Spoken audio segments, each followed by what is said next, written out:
Hello, everybody! Welcome to this wonderful stream tonight. We have Ken from Ecamm, one of the brothers of the Ecamm brothers. I'm really excited to interview him. So let's get started.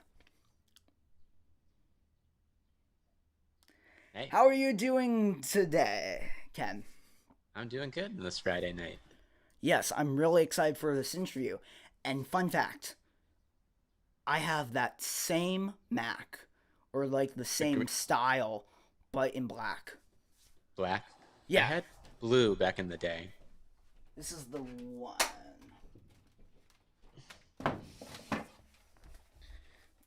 Like this.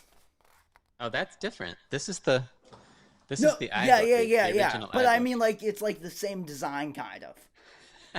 That's the um, iBook, and this is the G3 Mac, but right. Fun still fact: retro Macs. this was when the kind of computer was my first laptop, and that Wow. G3 you just held up was Glenn's first laptop. Oh my So gosh. And this I still, bought it in. yeah, this still works actually. Both of them, Yeah. all, Um, all, all the Macs still they work. I bought it in 1999. Um, and I used it for a very long Yeah, time. And since then, people have given me similar iBooks, yeah, and they do seem to last a long time. The screens eventually burn out, the backlight burns out, and then yeah. it's gone. But anyhow, I digress. But let's get started with the real meat of the content, All the right. interview. I'm curious, how did you start developing apps? Oh man, apps in general. Uh, let's see. So, right around the time I was buying that iBook back in 1999, um, me and Glenn were beginning to sell software on the internet. This was a very new thing. Um, People were just starting to get used to putting their credit card into the internet and buying apps. But the apps that we were selling back then were not Mac apps at all. They were Palm Pilot apps, and it was mainly Glenn writing these Palm Pilot apps. We had a couple of really popular Palm Pilot apps back in the day on pilotgear.com, which was like a store where you could list your Palm Pilot apps, and people would buy them, and you'd get a cut of the money. Um, then in about 2003, I put up a Mac plugin for sale. Uh, I guess just on our website on ecamm.com. We had the domain already since '99, and the first app that I put up for sale was a little add-on that made iChat, which is what they used to call messages. It would make iChat speak your messages using speech synthesis. So whenever anyone messaged you, it would read it to you, and you could choose the voice, and you could set set shortcuts and rules. It was really cool. It was called iChatter. iChatter. Yeah. And I was just really happy with the fact that people would actually shell out a couple dollars for these things. And then just since then, we've been doing thing after thing after thing after thing until we got to Ecamm Live, which is our main focus right now. Um, Yeah. the And the hilarious thing is the longevity of some of these old tools. yes, I think the second or third thing I put up with was eyeglasses, and we actually still sell eyeglasses. that on the website. And Yeah. I think I've been developing on that for almost 20 years, Wow. which is just crazy to think about. That's so amazing. Now, I want to know, how did you make a live streaming app? How or why? Um, Like, why? why? Why? Why? So I'll let you right in on the secret right now to developing an app that's going to be a success is trying to figure out what is the next big thing, whether it's a little thing or a big thing. You want to be riding the wave of something that is new and up and coming. And so there was a point in like 2000 and I'm not even sure what year it was, but uh, it became clear to me that Facebook was really pushing live streaming really hard. They were pouring marketing money into Facebook Live like crazy, and that was when I said like maybe we could do a live streaming app for Mac that comes in somewhere between the free live streaming you can do from your phone, because at that point I don't even think you could do it from the desktop browser yet. Something that can come in between the free live streaming you do from your phone and something like the only other options out there were free OBS and like several $1,000 Wirecast. And so the idea was, could we make something that's in the middle there for people who want to do a professional stream but aren't a company that's going to shell out thousands of dollars for Wirecast, which wasn't even a very good tool at the time. So, and I've always, Sammy, been super interested in cameras, video. Like most of the things I've worked on over the years have been video related. I've always tried to own every camera, every webcam, every video device, ever since I was a teenager, really. So it just fits Yeah, right in. totally get it. Did anyone actually inspire Ecamm, or was that just like the Facebook apps and all that? I really didn't know any. Live streaming wasn't really a very popular thing when we started making Ecamm Live. And Facebook's original goals for live streaming, when you think about it, they were trying to push it like someone would be like at a party and then like sort of live stream like their friends. Like you remember like the Mark Zuckerberg like grill and meet video where he was kind of trying to say like you're just going to be hanging out and then you'll start a live stream. And like that didn't turn out to be what people like ended up using it for. Um, so yeah, I mean, it wasn't really like a specific live streaming inspirational reason um, why we started working on Ecamm Live. It was more like um, we just recognized a place in the market where we could come in with an appealing, simple product. And I say simple product because it was originally a really simple product. And then we just kept adding to it and adding to it and adding to it over the years.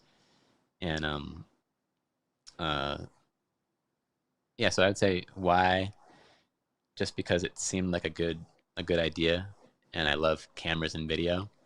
And there wasn't really some big inspiration. I just started playing around with sending a stream up to Facebook from the Mac and different ways we could do it. And then we just threw it out there. And basically, the customers told us what they wanted it to do from there. And we just listened to them and just said, um, sure, we can make it do that. Yeah, that's really interesting and really fascinating because mostly now everyone goes live on YouTube, but it was for Facebook. Really, really uh cool that it started out with one thing and now more people are using it. But there's more issues with the Facebook because of the Facebook user. But still, like you made a app that has changed the world for the better. Really. Oh, thanks, man. No I problem. mean, Like the without coolest thing is just Ecamm. seeing all of like the crazy stuff people are Yes. using it for. And I don't mean crazy like bad. I mean like different. Like Crazy one amazing. customer I'll talk to will be doing like a cooking show, and the next person will be Yes. doing like karate lessons, and the next person will be doing a talk show about something really really random, like fly tying or Yeah. I just never know what someone's going to be using it for. Yeah, like that's the power of the community and Ecamm. Now my next question is more of a thinking question and you have to think about what was a challenge that you had to overcome with creating Ecamm. Hmm, a challenge we overcame. It's a good question, Sammy. Um, of course, when you're coding, you hit challenges every day. But I'm trying to think of like something that would be an interesting challenge for your viewers. Let's see. I mean, well, one challenge we had was that when when COVID hit and people had to take all of their businesses online, we ran into a situation where we could no longer be just a three-person company. We had to start ramping up our support team and our marketing team and really growing the company. That part was that part was actually way easier than you would think because we found some awesome people. But what happened was a lot of hardware started going out of stock. So things like the Cam Link, any kind of webcam, they started becoming completely unavailable. So if you didn't have a Logitech already or a Cam Link already, you just plain couldn't get them. And people really wanted to make these professional shows and take their business online, but we're stuck because you just couldn't get what you needed. And what I remember is I was looking at the ability to use a DSLR as a camera without any additional hardware, just over USB. And I knew that this was possible, but nobody was doing it. It was just something that there was some kind of really um, not easy to figure out third party tool called Camera Live, I think. That was a Mac only thing where it would kind of take your Canon. It was Canon only, and it would allow you to send that into another program. And that existed. So I said, can we integrate this directly into Ecamm Live? Can we make it so that anyone can connect their Canon to Ecamm and it would just work and they wouldn't have to like run some other software or figure out some other tool? And so I started looking at it. And what I found was an open source library called Gphoto, which was really geared towards photographers who want to like do custom things when they're shooting photography. But one of the sort of features buried in Gphoto was the ability to get a live feed from not just Canons, but then it turned out any camera, well, most DSLRs, Nikons, Sonys, and so I spent all of Christmas vacation and all the weeks after borrowing friends' DSLRs, hacking around and trying to see if I could actually make this happen. And it was pretty cool to actually get that working and allow people to during COVID to be able to just plug in the Sony or the Canon or the Nikon they already have and get a usable, pretty good looking feed right over USB. And then all they really needed was battery power for the camera and they were good to go. And since then, all those different camera vendors have kind of been providing their own little plugin to make that happen. But I like to feel like we were like first to market with that and really overcame that problem in that way. Yeah, that's so interesting. You overcame something and then you implemented that. But I remember actually being a follower of Ecamm and all of that, and I actually, this is shocking, I'm using a Sony now, but before I had a Canon, and it was so nice because I had a cam link, but it wasn't working, and I had a Canon, so I just plugged it into USB, and it worked so seamlessly. So Yeah, you and guys changed the way of creating content and all these people, and yeah, I bet you with just that you got so many new people and so many lasting followers because they find, oh, they have an older camera, they can use it. Like example, Matt Haas, he had a 12, 13-year old camera. I told him about Ecamm many years ago.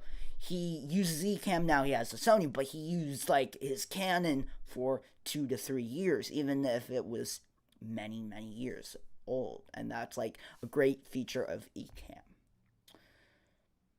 and we owe a lot to the Gphoto project. It's an open Yes. source project that we bring in. Um, Fortunately, their license allows us to do that, and they are constantly working on improving that and adding new. We add new Yes. cameras as fast as we can, but like you said, it's even best for like old cameras. I have a 50D that um, from like was my first DSLR, and that works great just as a webcam now. Yes. Give new life to it. it brings new life. It brings happiness to everyone because maybe they want to do a hobby and they just pick up Ecamm. They can do it and they don't have to spend money and they can have a better webcam. Did you ever thought that Ecamm will be bigger, like very big as it now, because you have so many people in the community, you have so many people in the um, streams and the YouTube channels? Um, I think that we're always going for bigger, bigger, bigger. So I think part of me thought that it would get it and would get big as it is now. But there's a difference between like how much software we sell and the just the awesome community that's come up around Ecamm Live. Like I think when you look at it, we actually sold more of other apps we've made in the past, but we never had the community around those tools that we have around Ecamm Live, and that makes it feel like a bigger thing than it is, um, because everybody's, we have everybody working together. We have a huge team of moderators who just like keep the community this vibrant place, and just a bunch of awesome users and uh, both influencers and just really passionate, you know, users who are using the tool that I never really expected. And really that credit for that goes to Katie and the team and all of our mods for like just creating that community. And I don't know how many we have on the Facebook group now, but they're also always looking at what's next. Where's the next place we can gather? Where can we talk in the future? They're looking at um, stuff like Discord as ways to like create new communities in places that aren't necessarily Facebook, while keeping the Facebook community vibrant. Yeah.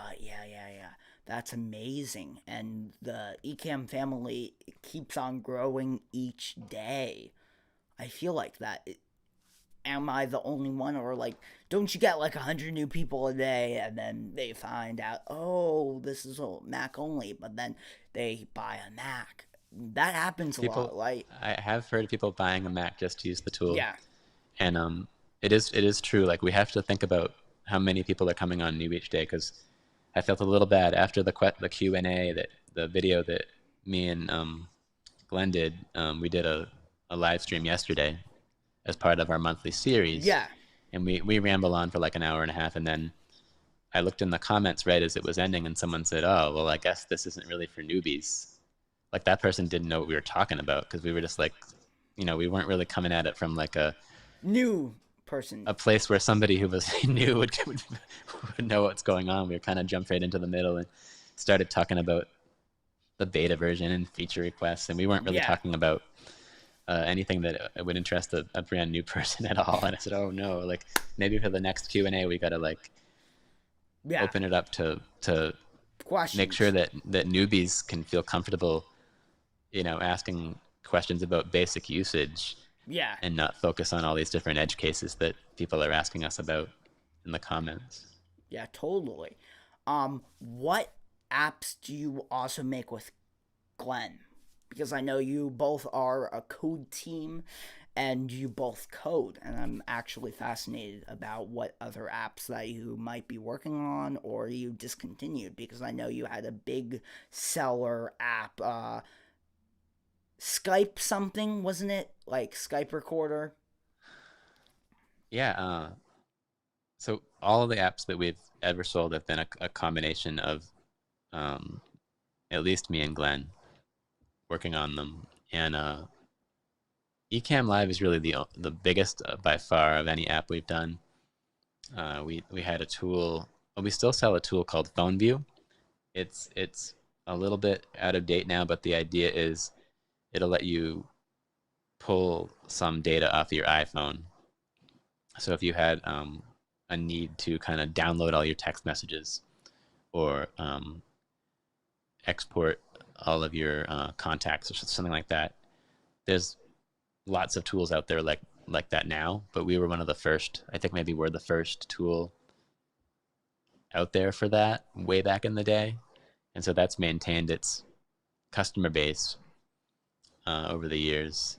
And then, like you said, we had a really cool plugin that basically just added a record button to Skype. Back when Skype was super popular, there was no way to record, and people were using it for things like interviews or like meetings or just calls that they wanted to record. You installed our thing, you just got a record button. It was so simple, or you could set it up to be automatic. And so you did all your Skype calls, and then you just ended up with a folder full of recordings. Um, and we still sell that, um, which is crazy because like there's a record button in Skype now by itself, but there's still advantages to using our tool over the built-in recording, and it's also um, doesn't necessarily create as good a quality as ours does. So we do still sell some amount of the call recorder tool, but that gave us a lot of experience with video and interacting with other apps and stuff like that. So it was all a good experience. Yeah. And my final question, I have some more, but until we get into the comments and ask people, because people have some questions, why is Ecamm so different than other streaming apps? Because I bet you people are going to say, Ecamm, why do you have to pay? Blah, blah, blah. And maybe someone's just watching this and they want to know more about Ecamm.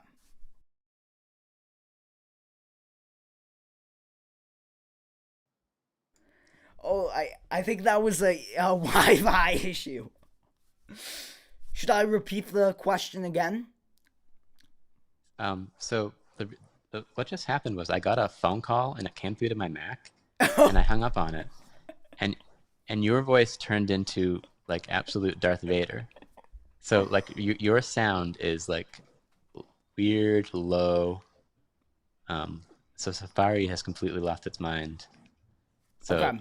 um, I'm just gonna, I don't know. Let me try switching to my internal speakers here. Maybe restart your Mac.